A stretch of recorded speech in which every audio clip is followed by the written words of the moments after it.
Արդեն այդ փորձանքը բերել է, արդեն հայկական ապրանքների համար մուտքը դժվարացել է, ապրանքատեսակներ կա, որը ուղղակի փակել են, եւ հիմա իր մեղքը եւս փորձում է գցել մեր վրա։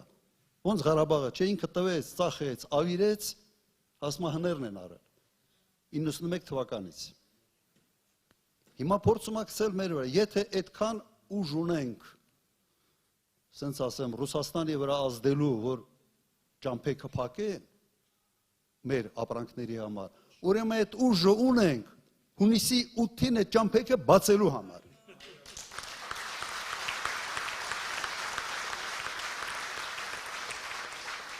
Եթե ինքը մնա հաստատ ճամփեքը փակվելու է, ամբողջ ինչ Հայաստանը արտադրում է, չի արտադրում, ասենց ասեմ, 90%-ով գնում է Ռուսաստան, գյուղարտադրանքի ավելի քան 90%-ը, մոտավորապես 98% բանջարեղեն, ծաղիկ, գինի եւ այլ, մոտավորապես 90%-92%։ Բալավ դու այդ քայլերը որ անում ես, չես մտածում այդ արտադրողի մասին, այդ բիզնեսների մասին, այդ ջերմոցներում աշխատող մարդկանց մասին, ուրեմն,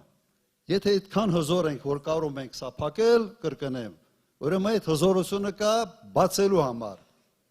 Ուրեմն իմացեք, որ որևէ խնդիր, որևէ մեկը չի ունենալու Ռուսաստանի հետ հարաբերություններում